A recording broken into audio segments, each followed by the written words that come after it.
सारनाथ संग्रहालय भारतीय पुरातत्व। सारनाथ संग्रहालय भारतीय पुरातत्व सर्वेक्षण का प्राचीनतम स्थल संग्रहालय है। सारनाथ में बौद्ध मूर्तियों का विस्तृत संग्रह है। संग्रहालय में 6832 मूर्तियां और कलाकृतियां हैं। सारनाथ संग्रहालय की स्थापना सन 1904 ई में हुई थी। पुरावस्तुओं को रखने, प्रदर्शित करने और उनका अध्ययन करने के लिए ये भवन 1910 में बनकर तैयार हुआ। ये भवन योजना में आधे मठ संघार्म के रूप में है। इसमें ईसा से 3री शताब्दी पूर्व से 12वीं शताब्दी तक की पुरातन वस्तुओं का भंडार है। सारनाथ में बौद्ध मूर्तियों का विस्तृत संग्रह है। KS Saket PG college Ayodhya से MA के छात्रों का वाराणसी दौरा। चक्र, शीर्ष, मल,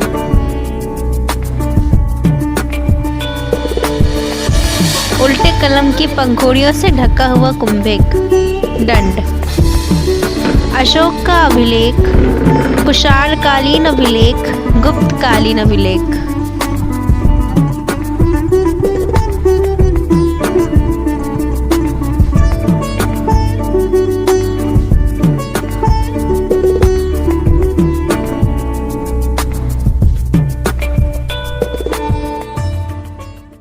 सम्राट अशोक का एक स्तंभ सारनाथ में स्थित है, जिसे अशोक ने 250 BC में बनवाया था। सारनाथ का स्तंभ अशोक स्तंभ के नाम से जाना जाता है। उसके शीर्ष भाग को सिंह चतुर्मुख कहते हैं। इस मूर्ति में 4 भारतीय सिंह पीठ से पीठ सटाए खड़े हैं। उसका ये शीर्ष भाग सारनाथ, वाराणसी के संग्रहालय में रखा हुआ है। ये सिंह चतुर्मुख स्तंभ शीर्ष ही भारत के राष्ट्रीय चिन्ह के रूप में स्वीकार किया गया है। इसके आधार के मध्य भाग में अशोक चक्र को भारत के राष्ट्रीय ध्वज में बीच की सफेद पट्टी में रखा गया है। अधिकांश भारतीय मुद्राओं एवं सिक्कों पर अशोक का सिंह चतुर्मुख रहता है।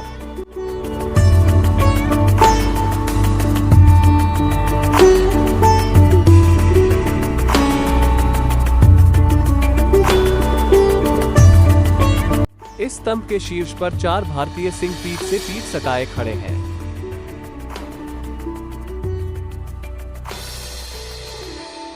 इसके नीचे एक गोल आधार है जिस पर हाथी, घोड़ा, एक सांड और एक सिंह बने हैं जो दौड़ती हुई मुद्रा में है। हर पशु के बीच में एक धर्म चक्र बना हुआ है।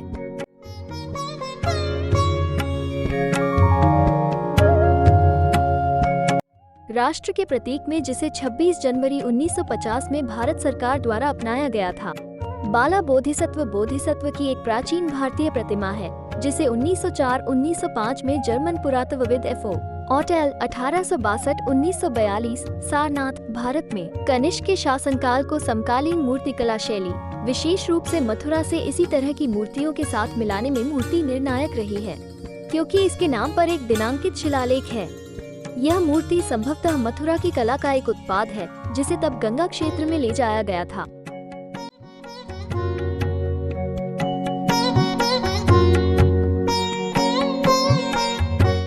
सारनाथ 11वीं शताब्दी ई प्रवेश द्वार के दाहिनी ओर एक शोकेस में रखी एक छतरी का एक महत्वपूर्ण टुकड़ा है, जिस पर सारनाथ हिरण पाक में बुद्ध के पहले उपदेश के 4 महान सत्यों का उल्लेख करते हुए कुषाण काल के एक शिलालेख को उकेरा गया है।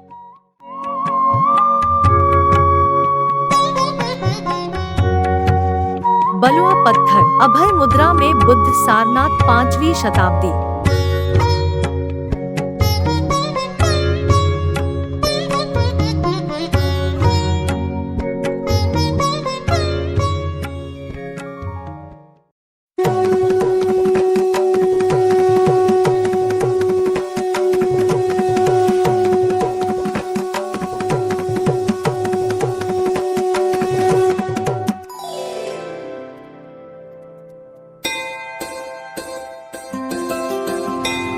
सिंह पर सवार सारनाथ 5वीं शताब्दी। बौद्धिस्त्व पद्मपानी सारनाथ 12वीं शताब्दी। सरस्वती का चमत्कार सारनाथ 6ठी शताब्दी। चक्र में बुद्ध परिवर्तन सारनाथ मिर्ची 10वीं शताब्दी।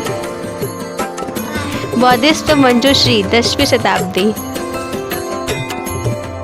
देवी का मुख्य 9वीं शताब्दी। सारनाथ 12वीं शताब्दी। बौद्धिस्त नीलकंठ सारनाथ 5वीं शताब्दी। अपराजिता 10वीं शताब्दी। वोटिव स्पूत 5वीं शताब्दी। वसुधरा 10वीं शताब्दी।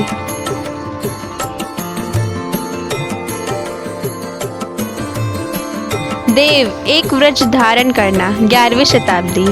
बुद्ध के जीवन का दृष्टि 6ठी शताब्दी। सारनाथ में पहला उपदेश। बुद्ध की मृत्यु कुशीनगर में। मानका तांबे पर सोने की पन्नी। स्पूत की प्राकृतिक सोना। त्रिरत्न सोने की परत। खड़ी मानव आकृति बुद्ध मिट्टी पर सोने की पन्नी। फूलों और स्पर्शों की माला सोना। अष्टकोणीय वस्तु सोने की पन्नी। 10 तीलियों वाला पहिया तांबे पर सोने की पन्नी। माला के साथ फ्लाइंग आकाशिया तांबे पर सोने की पन्नी। बुद्ध सारनाथ 11वीं शताब्दी। बुद्ध उपदेश 12वीं शताब्दी। बर्ड हेड 30वीं शताब्दी। सवार 5वीं शताब्दी। यक्ष 1ली शताब्दी। आकाशीय आकृति 6वीं शताब्दी। सिर 1ली शताब्दी। घोड़ा 2री शताब्दी। देवता का सिर 6वीं शताब्दी। कार्तिकेय सारनाथ। Gallery number 5। भैरव 6ठी शताब्दी।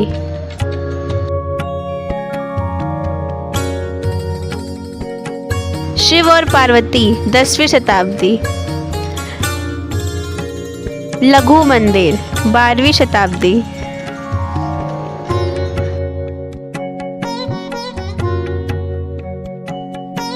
शिव पुराण में जब शिव मंदरा पर्वत पर ध्यान कर रहे थे, उसी दौरान पार्वती पीछे से आई और शिव की दोनों आंखें बंद कर दी।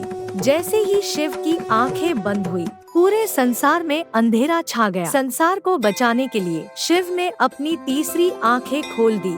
संसार में फिर से रोशनी लौट आई, मगर गर्मी इतनी तेज थी कि पार्वती को पसीना आ गया। पार्वती के पसीने की बूंदों से एक बच्चे का जन्म हुआ। वो बच्चा काफी बड़ा और रौद्र था। उसे देखकर पार्वती अचंभित हो गई। उन्होंने शिव से इसके जन्म की वजह पूछी। शिव ने कहा कि ये तुम्हारे पसीने से उत्पन्न हुआ है, इसलिए ये हमारा ही पुत्र है। अंधेरे के कारण पैदा होने के चलते उसका नाम अंधक रखा गया। बाद में राक्षस हिरण्याक्ष ने शिव की आराधना करके उनसे पुत्र प्राप्ति का वरदान मांगा। तब शिव ने हिरण्याक्ष को पुत्र के रूप में अंधक दे दिया। इस तरह अंधक का पालन पोषण दैत्यों के ही हुआ। अंधक को ये ही पता था कि उसके पिता हिरण्याक्ष है और उसकी कोई माँ नहीं है। आगे जाकर अंधक असुरों का सरदार बन गया।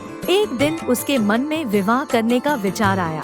उसने तय किया कि वह तीनों लोगों की सबसे सुंदर स्त्री से विवाह करेगा। उस समय पार्वती से सुंदर और कोई स्त्री नहीं थी। अंधक फौरन पार्वती के समक्ष पहुंच गया और विवाह का प्रस्ताव रख दिया। पार्वती ने उसके प्रस्ताव को अस्वीकार कर दिया और उसे वहां से चले जाने को कहा। अंधक नहीं माना और पार्वती को जबरदस्ती अपने साथ ले जाने लगा। तभी शिव वहां प्रकट हुए और उन्होंने अंधक को बताया कि पार्वती उसकी माँ है। फिर भी वहां नहीं मना। अंधक माता पार्वती से विवाह करने की जिद करने लगा। फिर गुस्से में शिव ने अंधक का वध कर दिया। गैलरी 6 and 7 द वेरनदास। ये कुछ तस्वीरें की जो कि सारनाथ संग्रहालय में स्थित है।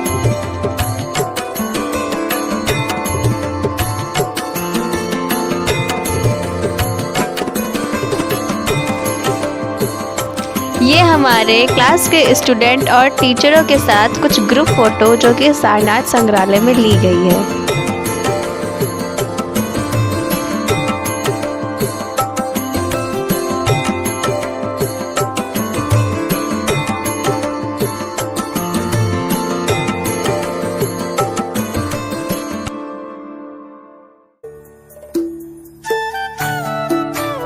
अब हम चलते हैं सारनाथ में स्थित बौद्ध के उत्खनन स्थान पर। कुछ पुरातत्व टीम के लोगों ने यहाँ बौद्ध के स्थान पर उत्खनन कर कुछ प्राचीन मूर्तियों की खोज की है जो सारनाथ में स्थित पुरातत्व संग्रहालय में सुरक्षित रखी गई है, जिनकी कुछ तस्वीरें आपके सामने हैं।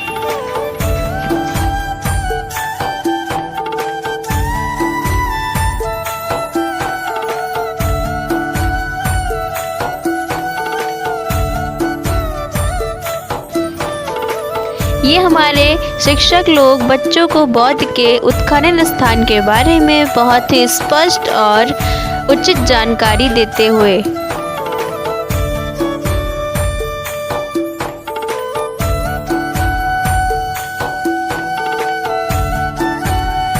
यह भगवान बौद्ध का स्तूप है।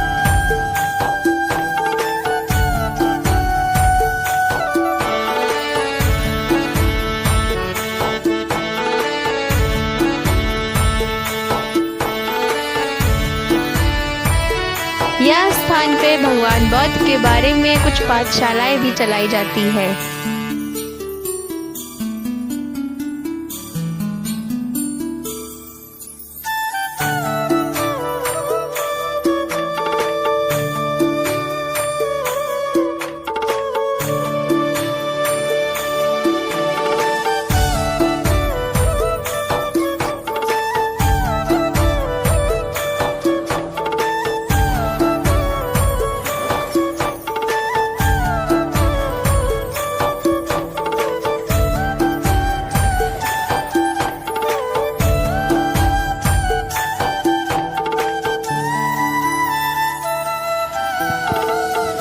यहाँ पर कुछ प्राचीन पत्थर भी रखे गए हैं जो कि मंदिरों अथवा स्थानों के बनाने में कार्य आते थे।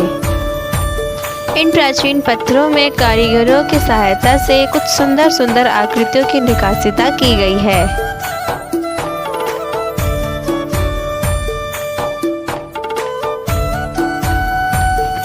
ये हमारे शिक्षक लोग बच्चों को बौद्ध के उत्खनन स्थल के बारे में जानकारी देते हुए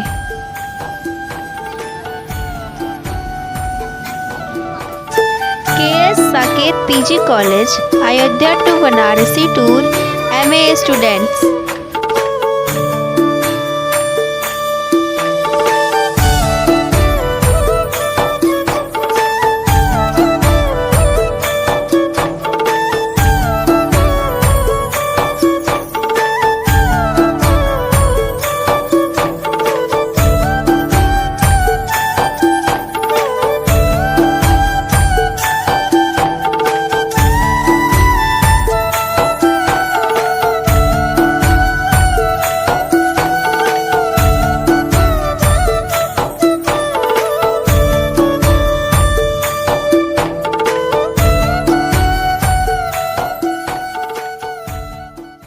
ज्ञान प्राप्त करने के बाद भगवान बुद्ध ने प्रथम उपदेश यहाँ दिया था। यहाँ से ही उन्होंने धर्म चक्र प्रवर्तन प्रारंभ किया।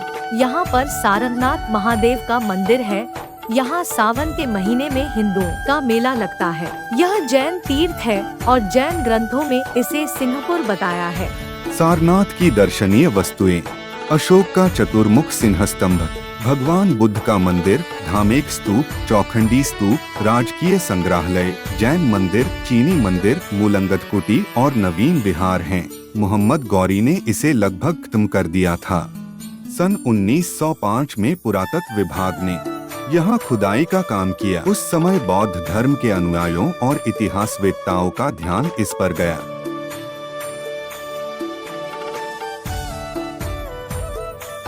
धामेक स्तूप एक वृहद स्तूप है। और उत्तर प्रदेश में वाराणसी के निकट सारनाथ में स्थित है। यह वाराणसी से 13 किमी दूर है। धामेक स्तूप का निर्माण 500 ईस्वी में मौर्य साम्राज्य के सम्राट अशोक द्वारा 249 में बनवाए गए एक पूर्व स्तूप के स्थान पर किया गया था। यह सारनाथ की सबसे आकर्षक संरचना है। इस बेलनाकार स्तूप का आधार व्यास 28 मीटर है, जबकि इसकी ऊंचाई 43.6 मीटर है। धामेक स्तूप को बनवाने में ईंट और पत्थरों को बड़ी मात्रा में इस्तेमाल किया गया है। स्तूप के निचले तल में शानदार फूलों की नक्काशी की गई है। के साकेत पीजी कॉलेज अयोध्या से MA के छात्रों का वाराणसी दौरा।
सारनाथ में स्थित भारतीय पुरातत्व संग्रहालय के सामने भगवान बुद्ध की सबसे बड़ी प्रतिमा है।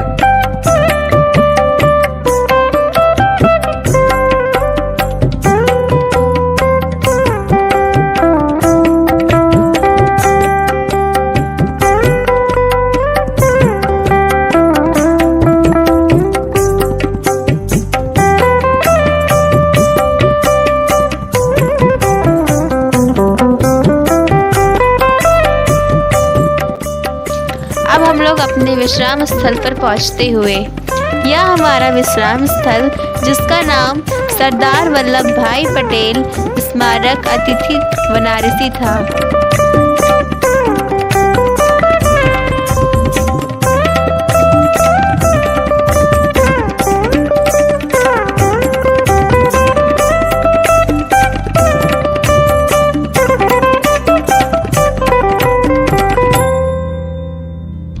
वाराणसी को प्रायः मंदिरों का शहर, भारत की धार्मिक राजधानी, भगवान शिव की नगरी, दीपों का शहर, ज्ञान नगरी आदि विशेषणों से संबोधित किया जाता है।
स्वर मंदिर के रूप में भी जाना जाता है। यह शहर के प्रमुख देवता भगवान शिव को समर्पित है। वाराणसी या बनारस काशी के रूप से भी जाना जाता है। दुनिया के सबसे पुराने जीवित शहरों में से एक है। वाराणसी में घाट नदी के किनारे कदम हैं जो गंगा नदी के किनारे जाते हैं। शहर में 88 घाट हैं। अधिकांश घाट स्नान और पूजा समारोह घाट हैं, जबकि 2 घाट का उपयोग विशेष रूप से शमशान स्थलों के रूप में किया जाता है। 1700 ईस्वी के बाद अधिकांश बनारसी घाटों का पूरा निर्माण किया गया था, जब शहर मराठा साम्राज्य का हिस्सा था। वाराणसी या बनारस दुनिया के सबसे पुराने शहरों में से एक है। यह उत्तर प्रदेश राज्य में 1535 वर्ग किलोमीटर क्षेत्र में फैले गंगा नदी के तट पर स्थित है। अस्सी नदी और गंगा नदी के संगम पर स्थित होने के कारण यह घाट अस्थि के नाम से प्रसिद्ध हुआ।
तुलसी मानस मंदिर का।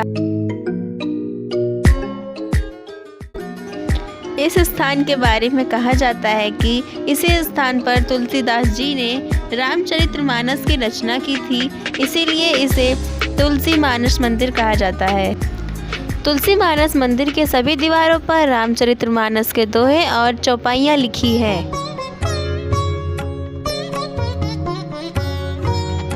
यह पहले छोटा मंदिर हुआ करता था।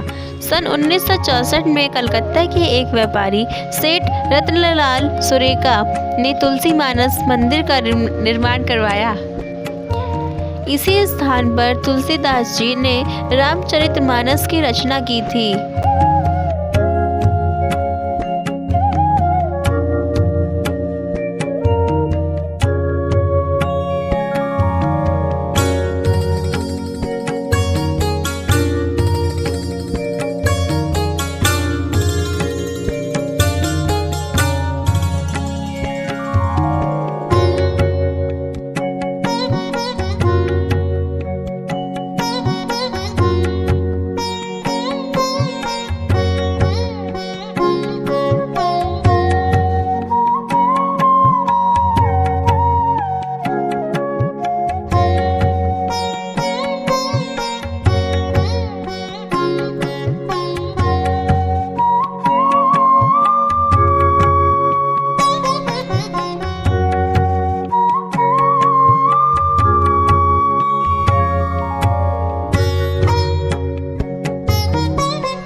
मोचक हनुमान मंदिर हिंदू भगवान हनुमान के पवित्र मंदिरों में से एक है। यह बनारसी उत्तर प्रदेश भारत में स्थित है। यह बनारस हिंदू विश्वविद्यालय के नज़दीक दुर्गा मंदिर और नए विश्वनाथ मंदिर के स्थान पर स्थित है। संकट मोचक का अर्थ है परेशानियों अथवा दुखों को हरने वाला। इस मंदिर की रचना बनारस हिंदू विश्वविद्यालय के स्थापक श्री मदन मोहन मालवीय जी द्वारा 1900 ईस्वी में हुई थी। यह हनुमान जयंती बड़े धूमधाम से मनाई जाती है।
काशी हिंदू विश्वविद्यालय वाराणसी में स्थित एक केंद्रीय विश्वविद्यालय है। इसे प्रायः BHU बनारस हिंदू यूनिवर्सिटी कहा जाता है।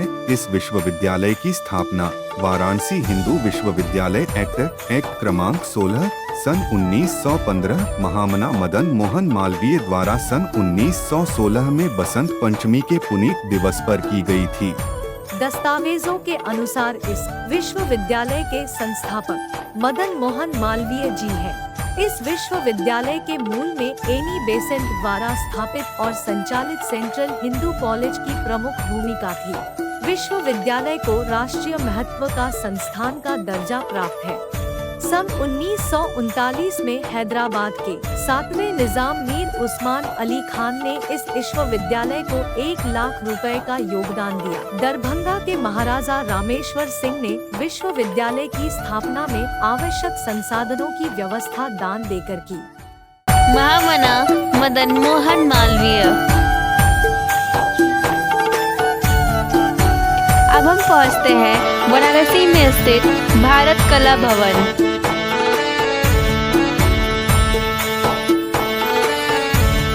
विभाजन के समय पाकिस्तान को दिए जाने वाले भारतीय रुपए।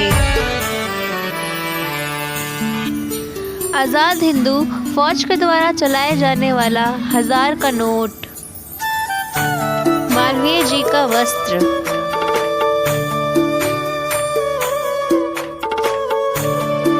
टीपू सुल्तान द्वारा युद्ध के समय बजाए जाने वाला शंख। गुप्तकालीन शिव मूर्ति।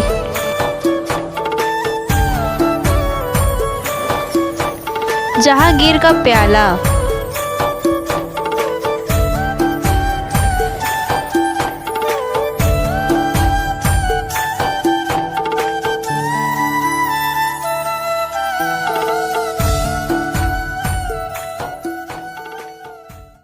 भारत कला भवन वाराणसी में काशी हिंदू विश्वविद्यालय के प्रांगण में स्थित एक अनूठा चित्रशाला संग्रहालय है। यह काशी हिंदू विश्वविद्यालय से सन 1950 से संबद्ध है। 1 जनवरी सन 1920 को काशी नागरी प्रचारिणी सभा के एक अंग के रूप में भारतीय कला परिषद नाम इस संग्रहालय की स्थापना हुई। रविंद्रनाथ ठाकुर इसके प्रथम सभापति थे। वर्ष 1929 में कला परिषद ने अपना ऐतिहासिक संग्रह नागरी प्रचारिणी सभा को सौंप दिया। उसी वर्ष कला परिषद का नया नाम भारत कला भवन रखा गया था। यहाँ ताईपत्र, कागज, कपड़ा, काष्ठ, चर्म, हाथी दांत, सीसा तथा अभ्रक चित्रित लगभग 12,000 चित्रों का संग्रह है। इस संग्रहालय में लगभग 1 लाख से भी अधिक कलाकृतियाँ संग्रहित हैं, जिसमें प्रस्तर मूर्तियाँ, सिक्के, चित्र, वसन, मृण मूर्तियाँ, मनके, शाही फरमान, आभूषण, हाथी दांत की कृतियाँ, धातु की वस्तुएं, नक्काशी युक्त काष्ठ, मुद्राएं, प्रागैतिहासिक उपकरण, मृदभांड, अस्त्र शस्त्र, साहित्यिक सामग्री इत्यादि हैं। इस संग्रहालय में विभिन्न शैलियों के लगभग 12,000 चित्र संकलित हैं।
you tell?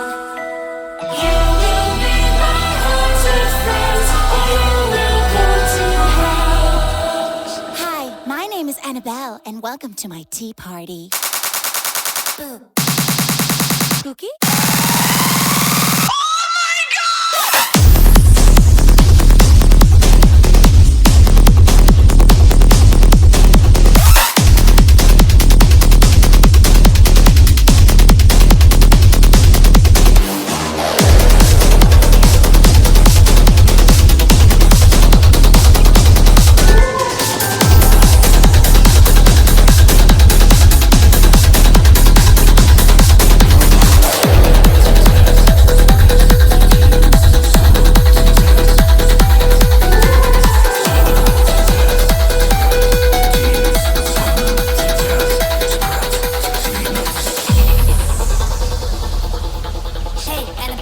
Avat Vatika.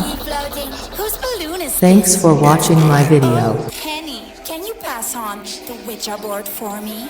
Avat Vatika. Annabelle, can't you tell?